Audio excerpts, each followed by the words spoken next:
Hey, everybody. Welcome to Adapting to Training During COVID with Frank Shorter and Ben Rosario. My name is Chris McClung. For those that don't know me, I am co-owner of a business in Austin, Texas called Rogue Running.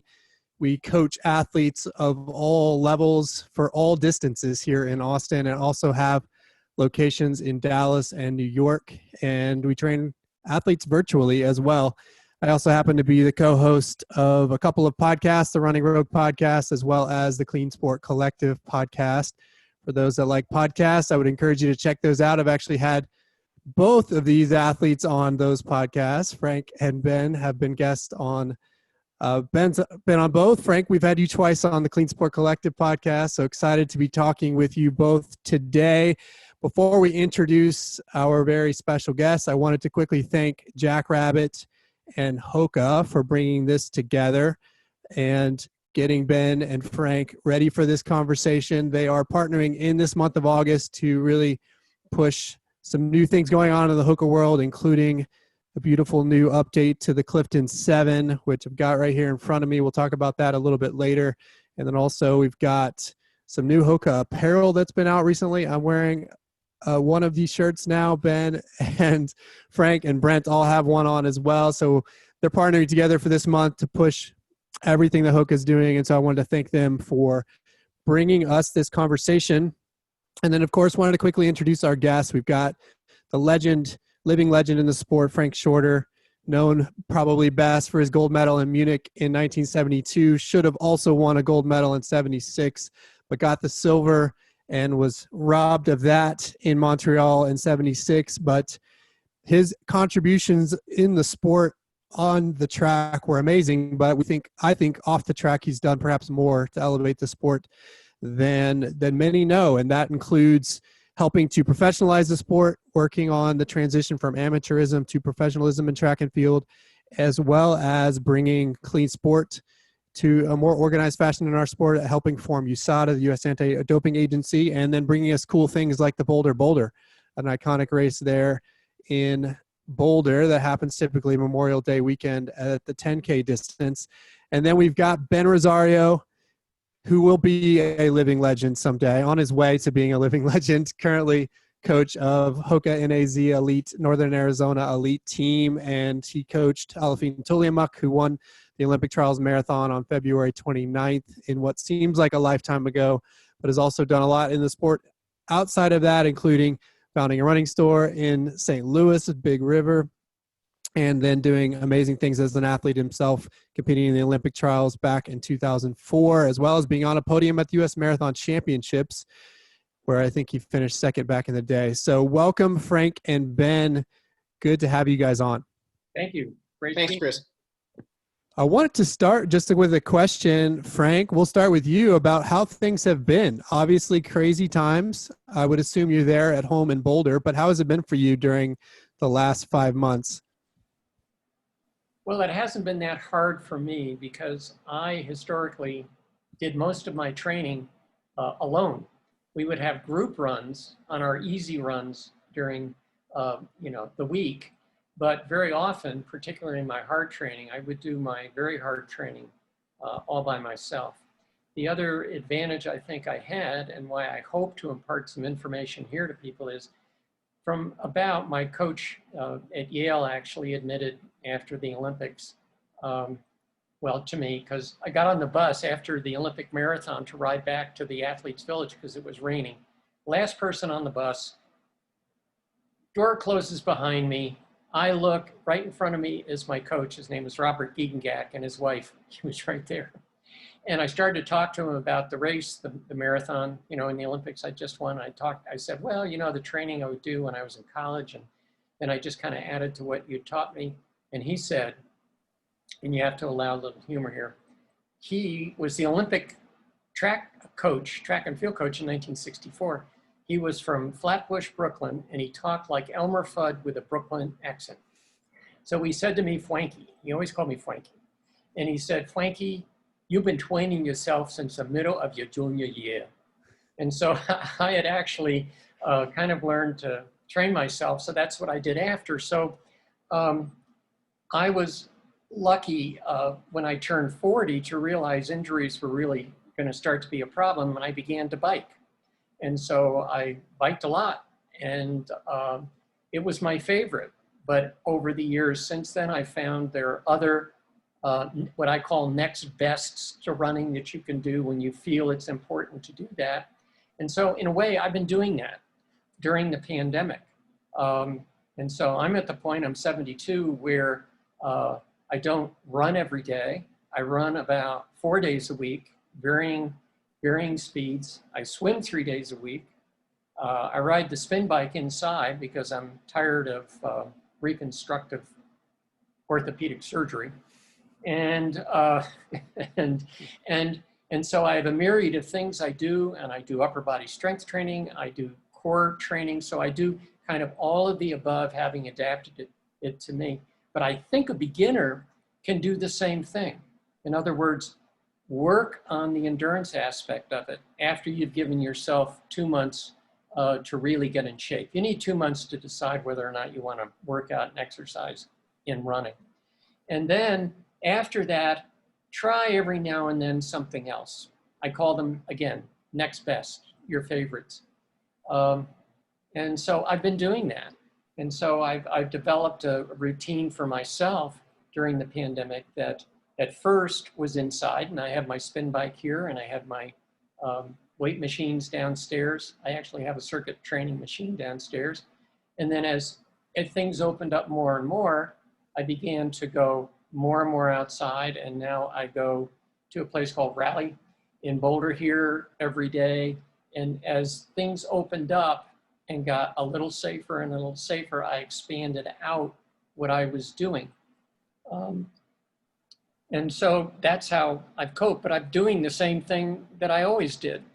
And another thing that I always did, which I would advise people who are just starting out or trying to work out during the pandemic, I always had this feeling, even when I was running in college for stress relief, I would go out on an easy run and I would just run until I felt, okay, that's enough. I think we all have an instinct, I call it an exercise quotient. We all have an instinct in us for when on a particularly easy day, you've done enough. Gotta listen to that. I do.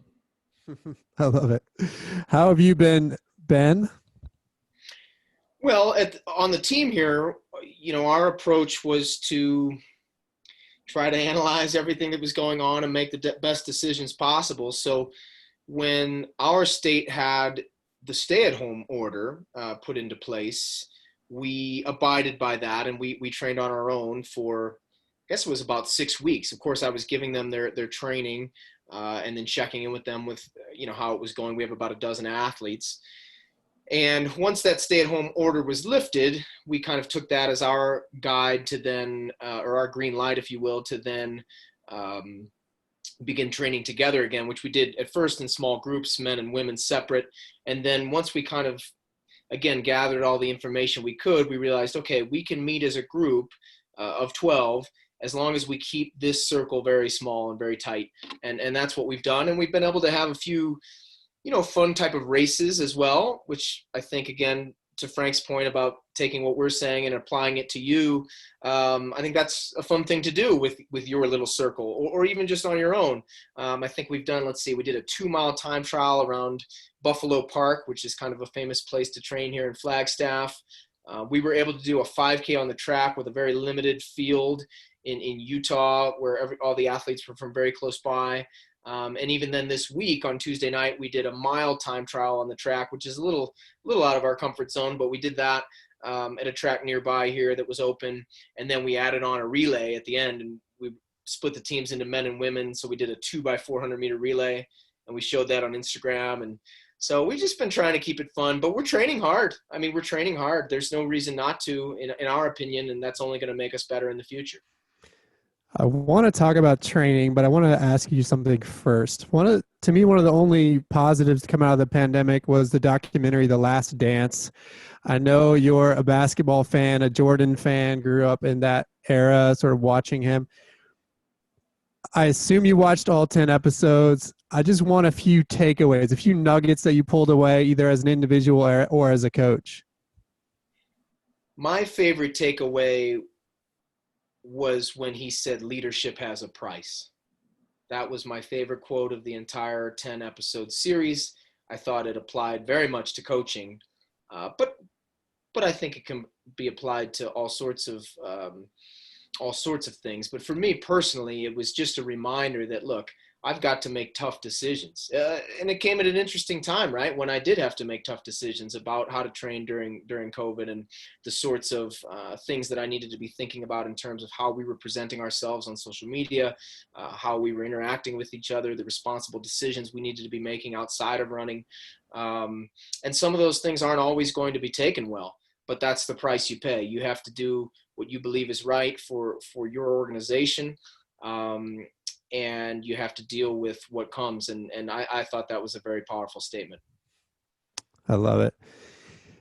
I want to switch gears to something I think both of you have in common at some level, which is, and going to you, Ben, I've read you talk about Steve Prefontaine as somebody you look to as a younger athlete, somebody that you idolize. Obviously, the late great Steve Prefontaine is a legend in a sport. What did you take away as a young athlete from looking back on his career? And then I want to talk to Frank in a second about knowing him, because I haven't had a chance to ask him that yet. Well, I'm honored to be talking about this subject with Frank right here. I mean, Frank and everybody, you can't imagine how many times I watched Fire on the Track. And I didn't watch the documentary that came out on the back end. I had the VHS tape that I taped off of CBS the first time it was shown. And I used to watch that before every single race I ran in high school. Of course, I read the book by Tom Jordan multiple times. He had a huge influence on me. And it's amazing to think that, we're talking about 1995, and that was, 20 years after his passing. But the way he competed, the way he carried himself, conducted himself, I was enamored with his character. And, you got to learn about people like Frank as well, and Jack Batchelor and Jeff Galloway and all of the great runners from the 70s, which was a great era for American distance running. And I think we kind of got away from the mindset that those guys had actually in the 90s. And I think that resurgence, that Prefontaine resurgence that happened sort of in the mid-90s with the 20-year anniversary of his death and the documentary, sort of spurred people like myself on. And then you saw in the early 2000s, things began to change and go back to maybe the way they were in the 70s, with some adaptations, of course. But I think we had a much better mindset as a country in the 2000s and still today than we did in the 90s. And I do think that the Prefontaine aura had something to do with that. All right, Frank, I know you could probably talk about Steve all day long. So give us some nuggets about Steve Prefontaine. Well, we first met each other when I had just graduated from college and he had just graduated from high school, and we ran in the national championships in 1969, and he ran well enough in the 5,000 to get on the American team to go to Europe, and I ran well enough in the 10,000 to go over. And I also knew a fellow named Kenny Moore, who was also on that team, and he was also from Oregon. Ended up finishing 4th in the 1972 Olympics. But the point I want to make is to start off, we all just happened to blend together. And I would advise any of the runners out there, no matter what your level, if you're just beginning or you're at the elite level like Ben, and he can probably describe some of his athletes who are doing this, train with people of equal or better ability, and don't be afraid to contribute equally to that training, because you both will get better than you would on your own. And I think my relationship with Steve Prefontaine, I always call him Steve, was that way, because that summer we went over to Europe and we happened to train together on the track because Bill Dellinger, his coach, gave him workouts that were basically the workouts I would do. I trained like a 5,000 meter runner. And right away, we both realized that when we were on the track running hard, and I'll give the example, we had a step down workout where we did 1,600 meters, 1,200 meters, 2 times 800 meters, and 4 times 400 meters. And right away when we did that workout, we intuitively, I guess I would say, shared the lead. We shared it equally. We would run, one would lead during one repeat, the other would lead during the other. And if you wanted the other to come through, you just pulled out into lane 2. I would go through or he would go through. And we did that for the next 6 years together whenever we got together. And the highlight of that was we went to a meet in Oregon in 1974. It was the Restoration meet. And I was invited out there to run with him to try to break the American record for 3 miles. Well, as it turned out, Steve broke the record and I finished right behind. So I never broke the record. I just ran faster than the old record. But Bill Bowerman was standing at the 200-meter mark, giving us splits. We alternated, sharing the lead, and this is shown in the movie Without Limits. And it's actually one of the only argument I have with that movie. It didn't show that we shared the lead for the whole time. And then our agreement was 800 meters to go, every man for himself. And that's how we raced. And by doing it that way, we both ran faster than the previous American record for 3 miles. And so I would encourage, again, when I talked before about finding someone, of equal ability, well, for me, even though I was a marathon runner, in terms of my speed training, Steve and I were very close in ability. He could run the mile faster than I could, but I could run the marathon. Well, he never tried one, so I don't know. But we were very evenly matched in terms of how well we could run on the track. And we both acknowledged that we trained to make each other better. And then when the race came, we tried to beat each other's brains out. And that was how it is. And I guess for, again, even the beginning runners out there, when you get competitive, even when it's with yourself, learn when to turn on that competitiveness and then learn when to turn it off, even in your own training. And just relax, let yourself recover, and then pick your times, pick your battles when you're gonna go hard. So, that was my relationship with Steve. So it was hard, and if you'll just indulge me a little bit, I was the last person to see him alive, and it took me a while to deal with the fact that we were discussing, actually, you talked about opening up the sport to prize money. We were discussing that out in front of Kenny Moore's house. The night he died, he had given me a ride home, and then he took off and rode around the corner and died. And so I always, in a way, have felt a certain amount of survivor guilt about, I was there in those circumstances, and it's just how God does things. 5 seconds longer, 5 seconds less before he took off, who knows? But anyway, that was my relationship. He was a fearless racer, and he liked to make people suffer if they were going to beat him. Where do you think that came from? Coos Bay. He grew up in Coos Bay, and he was made fun of in school. And his dad was French, but his mother was German. And to a great degree, English in a way wasn't his primary language growing up. So I can imagine all the teasing and ridicule, because kids can be such bullies.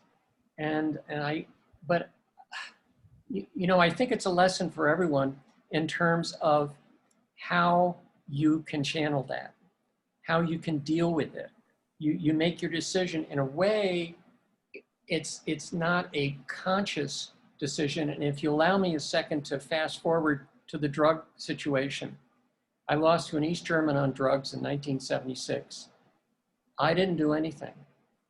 I never got up on a soapbox. I never complained for 22 years. And finally the window opened when the East German evidence started to come out.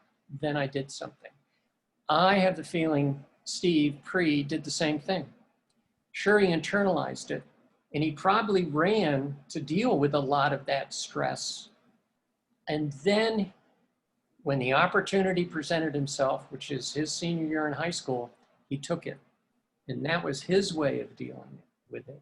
And I think that's what made him so tough. That's beautiful. We've got to talk about a couple of big moments in the lives of the two of you. I want to start with this one, Frank, winning the gold medal in Munich in '72.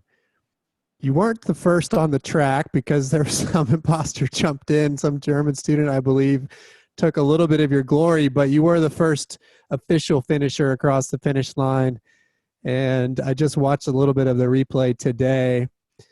Absolutely beautiful, efficient form you had there to go on to this victory, leading most of the way. Give us a little bit on Munich '72. Well, again, we get back to training. You learn, even with the beginners, all the way up through elite athletes, you learn what your strengths are. So even if you're starting out, in that first 6 months, find the kind of workouts that you really feel suit you. And focus on those. And that sort of reflects my feeling that I think primarily everyone says, oh, well, work on your weaknesses. No, I think in certain circumstances, you work on your strengths. And my strength was as a front runner. And my strength as a front runner came because I was very good at interval training, because I trained like a 5,000 meter runner. I just loved it. I was good at it. And so I had good recovery. And I transferred that ability into the marathon in that I trained myself to surge and recover at a very fast pace. And I think what the interval training does, it allows you to narrow that gap of how much you have to slow down to recover once you've gone anaerobic and faster than you can finish the race, but when you slow down, you recover. So I trained to do that, and I trained to make a surge at about halfway, but the opportunity came at 9 miles. And I ran, at the time, I was the first person, I think, to ever really do something like this. I ran, I think, 4:33 from mile 9 to 10. And then from 10 to 18, I think I averaged 4:43. And my feeling was, going into the race, that if I could run in the 4:30s, most of those marathoners probably hadn't run in the 4:30s at all recently. And so I was banking on my recovery, and it worked. So when you see that picture of me finishing the race and I have my arms up and I'm going like this, the thought that went through my mind was not, oh, now I've won the Olympic marathon. It was, I did it right. My training, and Ben can speak to that, it's that satisfaction of doing it right. And here I want to do a little aside. Ben, very few athletes, I feel, who have been able to compete internationally at the level you have actually ever can become good coaches. I think you've become a very good coach, and that's a rare talent to be able to make that transition. And so I congratulate you on that. I think it's great. You've done wonderfully in Flagstaff. And what I think, and I know I'm digressing, but I think, again, you find what suits you. There are athletes who came to Boulder the way I did, and it suits them here. It suits the triathletes. My God, it's triathlete Mecca. But the group you have in Flagstaff is also a very special group, and they're there because they want to be there, and they like how it is there. And that's what you do. You go where you can get better, and you're leading that there. But anyway, to get back to the being in Munich, again, I know Ben's instilling in his athletes, you try in these kind of races, at least I feel, to not be reactive, but to be proactive. The best way you can compete is be the first one to go and have everybody try to figure out what you're doing. And the importance of working on speed as a marathoner, that is critical. Now, Ben, I want to say that this photo, which I believe is behind your head as well, of the three ladies at the end of the trials there on February 29th, this photo has been a source of joy for me when I get down on myself during the pandemic. I go look at this picture because it is such a picture of joy. Aliphine, obviously, as the winner. Stephanie and Kellen not too far behind, but overjoyed at seeing their teammate get that result. Talk a little bit about your feelings as a coach in that moment. Yeah, that first of all, thank you, Frank, for your kind words. Sure, it's easy.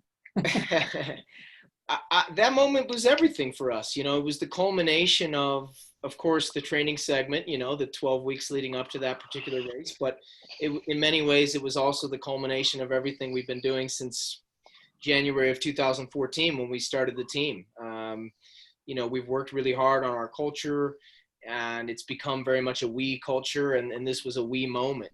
This was Aliphine showing empathy for Steph and Kellen, while Steph and Kellen showed nothing but excitement, and they were thrilled for her. So it was everything that we believe in. And of course, it was also from a training perspective, it was showing up and running our best on the biggest day, which is sort of what we've preached from day one. And this was a great example of that.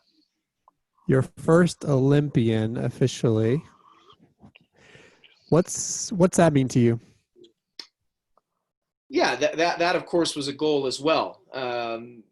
It's a little bit more of a arbitrary goal, because some of these things are out of your control, how other people run on the day and what it takes on that particular day. We've certainly gone to more of a more nuanced goal setting situation where it's really about finding out how good we can be and how well we can run on those biggest days. And then we want these tangible results to be a byproduct of that mindset. So for this particular day, the byproduct of getting as ready as we could possibly get was a first place, a sixth place, and an eighth place for these three ladies. And we were really proud of all of those performances. I know Steph has done a really good job of describing how happy and proud of herself she was for finishing sixth, because that was the absolute best she could do on the day. And so I'm not trying to be corny, but it really is what we've found works for us best. And so to me, the Olympian piece is huge, obviously, but to me personally, what means the most is it was just an example of us doing what we believe in. I love that. I think that concept of goal setting has a lot of applicability with an athlete of any level. So how would you translate that type of goal setting conversation to an everyday runner who might just be trying to run that first half or first marathon or PR at one of those distances? Yeah, well, first of all, if you're listening, I think Frank and I both said the same thing. Frank was talking about winning the Olympic marathon, and the first thing he thought of was, I did that right, and I'm looking at this picture of these three, and I'm saying, yeah, I'm proud because we did it the way we wanted to do it. And so if you're sitting there and trying to apply this to you, again, I suggest that you let the fitness that you build over the course of your training be your guide in terms of your goal setting. I think a lot of people do it backwards. They set out to run Boston, let's say in April, and they sit there in December and they decide, I want to run 3 hours and 30 minutes. I would suggest set out in December, plan out your training, let your training build and build and build and get fitter and fitter. And then as you get very, very close to the race, then decide what your goal is on the day based on that fitness. I think that sets you up for success, whereas I think that other model oftentimes sets you up for failure. So that would be my suggestion, is doing what Frank talked about, playing to your strengths, build your training program around your strengths, work on your weaknesses a little bit. And then, of course, as I said, let the fitness that you've built over time set your goal for you. I think that's especially true for Boston, for a course like that. Let's talk a little bit, Ben, about your team during this time. I know you guys have been doing a lot of things to be creative, and you're still working very hard. But I would imagine that for some, perhaps, motivation has been a challenge when suddenly those tangible events go away, or at least you have to make such adjustments. So how have you as a coach approached keeping the team motivated and driven during this time? Well, it's what they love to do. So in many ways, it hasn't been as hard as you would maybe think. Of course, there was some disappointment, especially early on as things got canceled. But then there was an acceptance and an embracing of the situation after a while. And it became, what we talked about as a team was we wanted to play offense during this time. You can sit there and you can mope and you can be defensive and you can be reactive to things that are going on, or you can sit there and flip it and say, hey, first of all, we're going to get really fit. We're going to try some new things. We're going to take advantage of this time that we have. And we're going to play offense in the sense that we're going to create opportunities for ourselves. Maybe some of those could be somewhat traditional, but then some of those other things are going to be non-traditional, like the mile time trial we did the other day, or the 2 mile at Buffalo Park. And what I've found is that and I've been talking to college coaches as their seasons are getting canceled, and just reminding them that, anything can be fun if you make it so. And anything can be a big deal if you make it so. So, anybody out there listening and watching, like Frank said, whoever your group is, right? Whatever your training partners or whoever your training partners are, get together and do something like that, right? Whatever the big path is, in your city, right? There's always some kind of big, 4 mile loop, 6 mile loop that's really popular. Get out there and run it as fast as you can. Try to set your personal record on that course. Okay, yeah, it's not Boston, it's not New York, right? But it's still something, and you'll find, I think, that you can get pretty excited about those types of things. Frank, bringing you into this conversation, what would you tell that runner who maybe has struggled staying motivated during this time? I know some of the athletes in our world, some struggled at the very beginning to just build momentum because of the uncertainty and stress. And some maybe kind of got out hard and did well for several months, but then maybe hit a wall as this thing has progressed. But what would you say to that person who's struggling with motivation? I tell them to maybe experiment, as I was describing, I think, to you two before. I'm cross training to the max now, and maybe if you're not motivated, go and try some other things. Riding a bike. If you are living somewhere where there is a gym that you can attend, go there. Focus more on your weight training. Take your mind off of it, and try to find a routine that's a little happier. And the other thing is, don't worry about how fast you're running. You just keep records. And this is the point I was trying to make as I was listening to what Ben was saying. Really keep your records. And then, even if you've never run a race, you have the record of your training.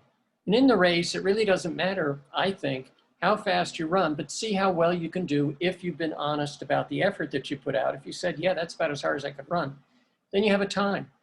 Then you go on with your training and then chart on your continued training how much you're improving. And based on that, I think pretty much everyone can kind of predict in the next race how much better or faster they can run. And so again, and it's what Ben was talking about. You don't set the goal ahead of time based on not much information. So the more information you have, the more likely you're going to be able to achieve that goal. And again, when you talk about being discouraged during the pandemic, I have to be honest and say, I keep talking about, we all have emotion that we love. I think primarily, everybody has a biomechanical motion that they prefer, whether it's swimming, running, cross-country skiing, whatever you're doing. And be willing to try that to see if that really is your groove. The best example I can use is that people really aren't aware that Joan Benoit Samuelson and I started out as skiers. We were skiers. And we in essence, she got hurt and had to run more and more. And I just found out that I enjoyed the running more than I enjoyed the skiing, but that's how we both started out. So don't be afraid to try something else. Yeah, build momentum with another activity. I love that advice. Let's talk a little bit. Frank, you mentioned this idea of prioritizing working on your strengths perhaps over weaknesses. What's the balance there? Because I know all of us have those things we need to work on. I can admit that I need to do more strength training in my overall fitness program, but I also know that's not necessarily a strength of mine. Aerobic strength is a strength, however. So at what point do you make those decisions about working one thing versus another, working those weaknesses back, building them up versus just really continuing to improve on what you're good at? Set a minimum. And the minimum is, my example is the weight training. And it has something to do, even with my running training, I would always, every day that I set a goal, that goal was incremental. As I got better, I would try to do better and better, but always attainable on that day. And if I did better, which I hoped and usually could do better, that's the way to do it rather than to build the disappointment.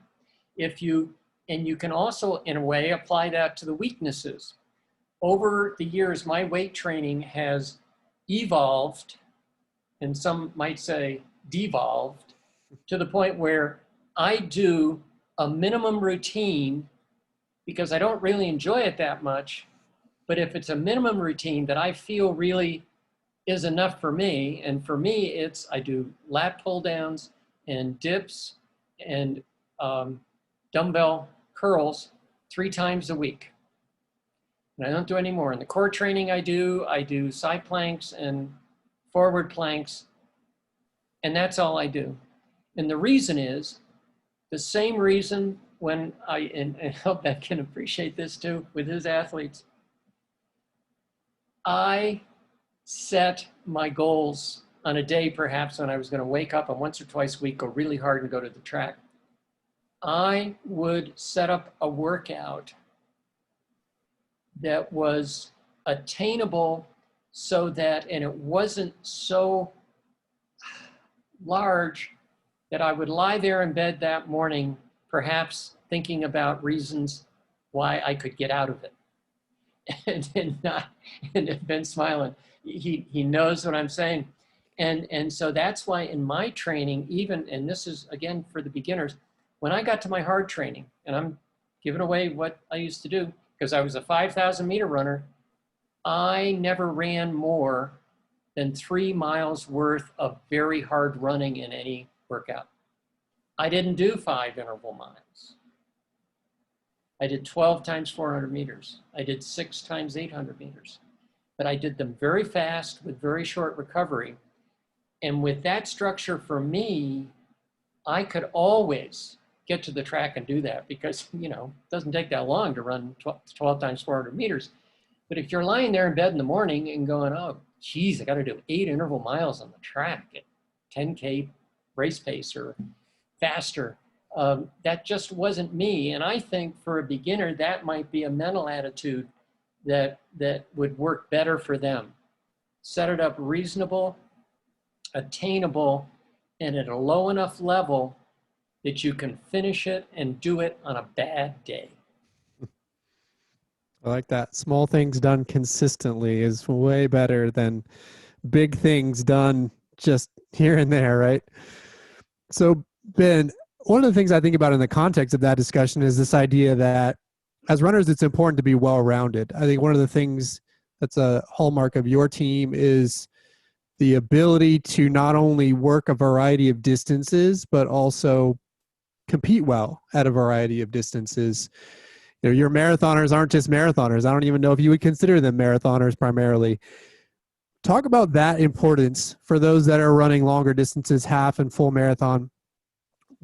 How important is it to work the full range of the spectrum of distances? I think it's very important for a couple of different reasons.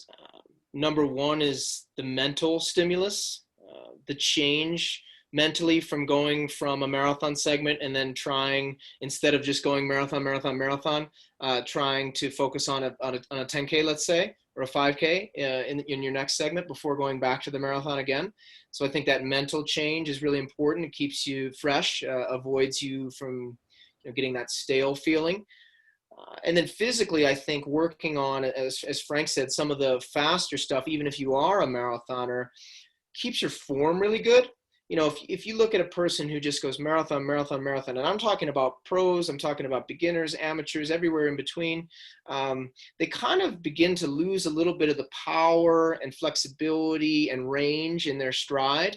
And the best way, in my opinion anyway, to keep that power, keep that flexibility and that range is to make sure that, not all the time, but at least on a consistent basis, you're tapping into some speedier work. I think that's really important. And then, going back to your question about strengths and weaknesses, how I like to do it anyway is, okay, let's say you're an aerobic monster. You love the long stuff, right? And you despise the speed work. You're scared of the speed work. You don't want to get out of bed, as Frank says, on speed work days. Make those your medium workouts, right? So let's say you're buying into what I'm saying and you want to work on your speed. So you want to do some 200s, right? Well, you don't have to do the fastest, craziest repeat 200-meter workout in the world. You can just go to the track and run 8 to 10 by 200 meters at maybe your 2-mile pace, your 3K type pace, and be done for the day. And so you touched that zone without absolutely killing yourself doing the hardest version of that type of workout that you could possibly do. Then you can go to your harder day and make that something that you're really good at. So yeah, you're an aerobic monster. You love a long 10-mile tempo run, if that's the semantics that you use. Go ahead and rip that one a little bit. That's how I see it. And hopefully that can create a well-rounded athlete. So for those athletes that might be considering working a little bit of speed during this time, mixing things up because their fall races have been canceled, what would you suggest? What are some example workouts or some work that they could do to just touch those systems in order to keep it fresh, but also potentially to work on some speed? I'll give you a couple things. I would start with a fartlek version of a speed workout. So instead of putting the pressure on yourself of going to the track and running a certain time, I would start with things like, I'm just going to use sort of volume that maybe is applicable to a wider audience. So maybe you're doing 10 times 30 seconds with a minute easy fartlek. Then you move up to 10 times a minute hard with a minute easy fartlek, right? So you're alternating running hard and then running easy. You do those a couple of times. Then maybe you feel like, okay, I'm getting my legs turning over. Then maybe you try some hill repeats. So again, you don't have the pressure of a certain distance yet. You go to the hills, you can build a little bit more power there, find something with a 6 to 8% grade, run up it hard for 30 seconds, jog back down, maybe 8 to 10 times. Then again, you move up to a minute, right? So a minute hill, up and down, 8 to 10 times. Now you've built a little bit of base for yourself where, okay, you're a little bit used to it. Then if you want to go to the track and try 200-meter repeats or 300 or 400-meter repeats and try them at, start off with trying them at your 5K pace, get that down, then gradually build toward your 3K pace. And then maybe finally you can do some work at your mile race pace, which is really fast running. That sort of progression over the course of a segment is what I would like to see. And then I'll add one more thing, and that's don't be afraid ever, no matter what the workout is, to throw on a little bit of speed at the end. Even things as easy as 8 by 100 meters, or if you don't have a marked course, 8 times 15 seconds hard with a minute recovery at what would be maybe your mile race pace. That kind of work is really good, and it's a sneaky way to get some speed in. Kind of like working strides. But you're doing it afterwards, so you're doing it when you're tired, which is really, I think, important. Frank, going to you, I want to talk a little bit about balance during this time, because I've seen with some athletes, they've been very eager. They've been very well motivated, doing, a lot of things, maybe doing a bunch of virtual races, taking advantage of what's available. But I also want to make sure they recognize the importance of balance, having your hard segments, your recovery segments, not only within a period, but also maybe taking some breaks. And for some, we're 5 months into this pandemic. Maybe it is time that they take a little break and then switch gears into something else. What did you learn about balance during your career? Well, I would balance in kind of a different way than perhaps some other people.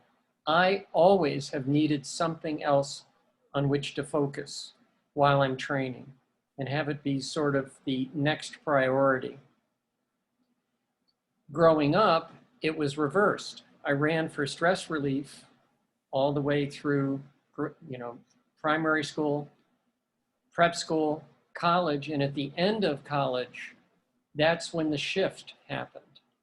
And then I decided to focus on my training, but what I did, since I needed something else always on which to focus in a secondary manner, believe it or not, I went to law school while I was training for the Olympics. I went to law school full time. But I needed that, and to some degree, I think that helps everyone. Have an outside interest and don't let the running just be that. And even if you're putting most of your mental energy into your running, have something else that maybe is not quite as much, but is also important. Have two other things that are important. Because we talked before we went on air, I call it turning the switch on and turning the switch off. And for me, going to law school, turned the switch off when I was training for the Olympics. And I think anyone, no matter what level, I think it's better because you need that mental rest, as Ben said. The mental part of it is so important too. The other thing I'd like to just mention now, though, is with Ben, it seems, I love the parallel evolution, because when he was talking about the fartlek and how you would structure it, he didn't talk about huge volume. And I took what he said to say, between 10 and 15 minutes of going harder is enough. It's enough if you do it correctly. And again, it's not so much that you look for reasons not to do it. So I do the same thing now. When I go out and I do fartlek, a minute is about it. And every once in a while, if I'm feeling good, I'll throw in a 2-minute segment and rest for a minute just to work on my recovery. But it's same. So I love the fact that it's a parallel evolution. And so again, I would say to people, vary the routine. The other thing I found out with the fartlek is I have a lake outside, right outside my door here. It's a standard loop. And I find doing the fartlek on a short standard loop where you kind of know the distance but don't is good. Because you beginners, when you're out there running, and the other thing you'll find, and don't worry about doing this, is find a loop or find a few loops, 2 or 3 routes that you run on a frequent basis. And now I have a loop I run, and I pretty much run it every time I run, because you find that once you learn it, it seems to go more quickly mentally. It doesn't seem to take as long. And so that's why don't be afraid to find these loops.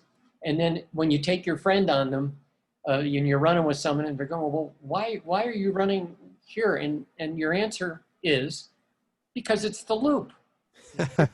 It's the loop. And so find your loops and incorporate those into your training, because then that's also a way to keep your records and chart your improvement. I love it.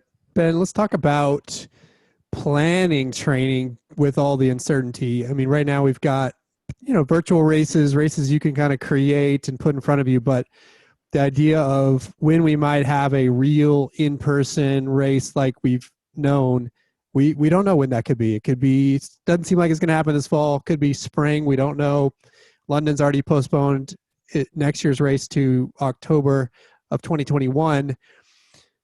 How do you plan long-term in that kind of uncertainty? Well, maybe some of you guys are good with uncertainty, but it seems to me that human beings are typically not very good with uncertainty. I'm certainly not. So I try to create certainty. It goes back to what I was saying a while ago, which is create your own opportunities. Okay, so let's look at the fall, for example. If many of you are used to picking a goal race in the fall, be it a marathon or a half or whatever it might be, obviously, I'm almost sure that it's been canceled or will be canceled. Okay, Great, whatever, we can acknowledge that. Create something for yourself, an end point. So maybe it's November 1st.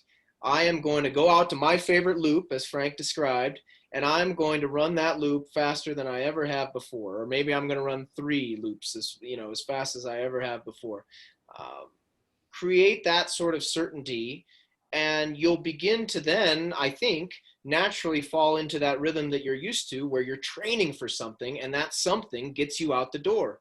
And I just think that's how human beings work. That's how runners work. That's even Frank, as good as he was, he said that's how he worked in his mind. He needed that next thing to look forward to. And I think we all do. So create that thing for yourself, whatever it might be. You think that's far enough to look right now? I mean, personally, I like to look 18 months out. Oh my gosh, I don't have that kind of patience. And I like to sort of, not necessarily set in stone, but sort of plan in 3 to 5 month chunks over an 18-month period and kind of have a loose plan. Right now, that's not really possible. So do you just abandon it? Do you just say, look, I'm not going to think that far ahead. I'm just going to focus on what I can control, which might be the next 3 or 4 months, and create the milestone that might be there? Yes. That's what I would do. Yes.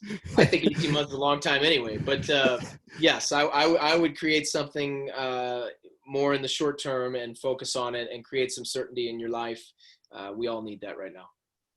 I like it. Frank, same question for you. How would you advise those as they're just trying to plan the next 3 or 4 months, or maybe like the crazy ones like me, 18 months?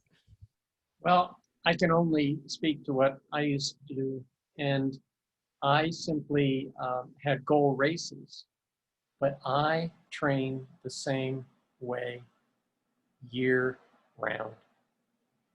And I ran cross country and did well in cross country. I did well in the indoor track, and I trained the same way. I described the training I did with Steve Prefontaine, and that's just the way I was. And for me personally, all I ever wanted to do was try to get better and see how good I could get when I was younger. And then as I've gotten older, I think I talked about that a little bit, my goal became to slow down, as I put it, as slowly as possible, to find out how to adapt my own personal training. And so my goal is a longitudinal goal. And the curve used to be going up, and now the curve's going down, but I'm trying to go down fighting. You're trying to flatten the curve the other way. Flatten the curve.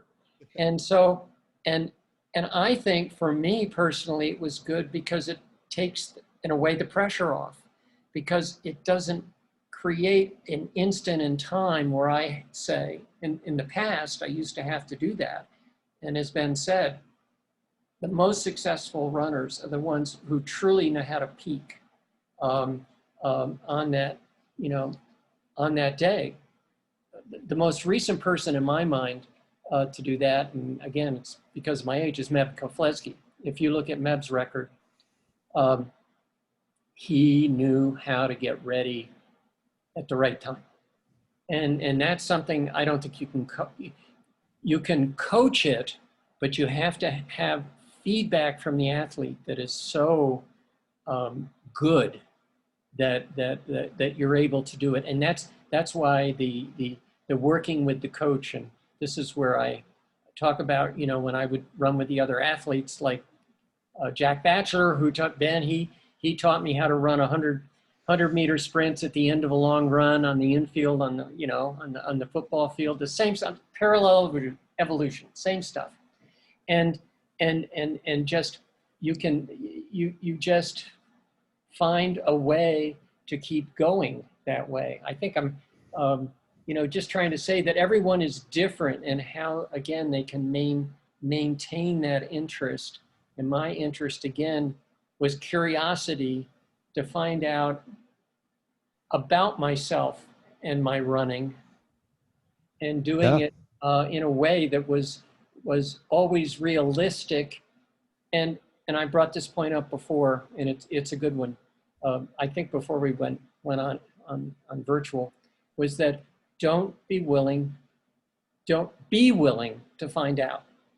Be willing to find out. Set up your routine, set it up, and then say, let's just find out. And I can adapt as I'm going along, but I'm always going to be willing for any little setbacks, whatever might happen, but I can constantly fine tune and adjust so that I can find out. The other thing is, in terms of the advice I always give people, especially the beginning runners, whether you're going to run in a virtual race or it gets to the point where you can race again, if you're going to go for a max performance, and I think Ben will back me up on this, yeah, you taper, and it's 2 nights before that it's important to get sleep. So the night before, if you're all nervous about this and you got this performance coming up the next day and God, you can't sleep and you're all worried about it. Years ago, and psychologists actually, I can verify that. Just personally, I decided that that night before, if I couldn't sleep, if I were to lie there and just relax as much as I could and let my mind calm down and just be not as afraid of what was going on, that was 75% as good as being asleep. And it turns out that it is. And the important night to get sleep is 2 nights before. Again, these little things that you can come up with mentally to help you along with your training. And that's what you're talking about, maintaining interest, finding ways to keep yourself motivated. And we can all use other people's experiences. You make a good point about longevity. If we all want to be running when we're 72, like Frank Shorter, then we'll realize that when we get to that point, we'll look back on this time and it would be a small blip. So just get through it, focus on what you can do, thinking with the long term in mind. I wanted to ask you, Ben, about virtual racing. Last question before we talk about Hoka. What advice would you have for athletes prepping to get the best of themselves out of a virtual race where it might just be them lining up on that favorite loop of theirs? I would sign up for it with someone else. I would, or multiple people, whatever your training group is. Try to put some peer pressure on your friends and get them to sign up as well. I think there's the power of the group, even when it comes to a virtual race. And even if you don't want to do the virtual race together, I'm not saying you have to do that, but I'm saying that sign up for the same virtual race and train for it and talk about your training and get excited together. I think there's momentum there that maybe is difficult to create on your own. So that would be my biggest thing, is just try to get some other people involved in it. Find the community. Create it yourself. Exactly. I want to talk now about the Clifton 7. Give Hoka their due here. You tweeted about this shoe. I know you've been running in it. I've got my pair here that I've also done a spin in. Really good update. This is a iconic shoe. Many like it. Lightweight, but sort of in my opinion, the flagship model of the Hoka line. They've got a nice update here with the 7. What do you think of the update? Well, this is what I tweeted, and I really mean this. So I owned specialty running stores for 6 years in St. Louis. And before that, I worked at the Hansen store in Michigan. So I fit a lot of people for shoes. I have spent many, many Saturdays and Sundays all day fitting people in shoes. And one of the things we always talked about in that world was the try-on feel. Now, that wasn't everything, of course. They have to perform. But the try-on feel for this shoe is out of this world. And it's real. Sometimes the try-on feel is fake, but this is a shoe that you can put on and run in right out of the box. And I feel like the Cliftons have always been like that, but this is a different level for me. I love that heel, and I love the upper. The upper is just, I just can't really off the top of my head think of an upper that made me feel this way when I put the shoe on. That's just the honest to gosh truth. It fits like a glove, I would say, and I have a pretty narrow foot. Not all of the models work for me in the Hoka line because of that, but this one fits perfectly snugly. I would also say for me that it's got a little more pop, a little more responsiveness than maybe some have in the past, but a really nice update. Frank, have you tried it? Yeah, and I'm like you. I have a very narrow foot. I have a B width, and I'm okay. The test for me is if I put it on, I start lacing up with the laces closed, I'm in trouble. And the other thing is the narrow heel. So then, and I have to really have a snug heel, and so that works well for me too. And the other thing is just I like the lightness, the fact that it's so much lighter than it looks, and there's something about that. And then the other thing, I'll admit, you talked about my running form, when I was in the Olympic Stadium and I was light on my feet. And actually at the time they would they would have a measure they would call the friction coefficient, which is the amount of energy you put into the ground versus compared to how much energy you use to carry yourself forward. And my friction coefficient was one of the best they ever measured. In other words, I could use so much more energy going forward than I would leave in the ground. And I will admit, as I've gotten older, I need the cushioning. When I was younger, I didn't, and I did now. I can tell, but it doesn't mean, and I'm telling other people too, when you start to get older, stay on the soft surfaces whenever you can, and at least have a lot of your running surface be soft. But since I'm also on a lot of, about half my loop has pavement on it or sidewalk, and it works very well for me. If I don't, it makes it, the difference for me is I don't have to think about when I'm putting my foot down. It just goes down, and I don't have to feel like I'm drawing back to cushion. It helps me cushion. I don't have to make any effort to reduce the impact. And so that's what I found. And I just, fits everything. Yeah, they're crushing it. There's also the Clifton Edge, which is another shoe I have here for those that want a little bit more. Ben, final question on Hoka supporting Northern Arizona Elite. What you guys are doing as a team with Hoka is innovative. It's some of the, to me, most fun. It's one of the most fun partnerships in the sport to watch. What's the latest on Hoka and NAZ Elite and what you guys are doing together? I'm trying to think of what I can and can't say here. We have a lot of fun announcements to make in the next 2 to 3 weeks, but I'll just say overall the partnership has been amazing. They came on board with us in 2015, and we were very parallel, right? So we were this up and coming team. They were this up and coming brand, and we've really grown together. Performance-wise, of course, obviously culminating with the Olympic team, or making the Olympic team, I should say, in February.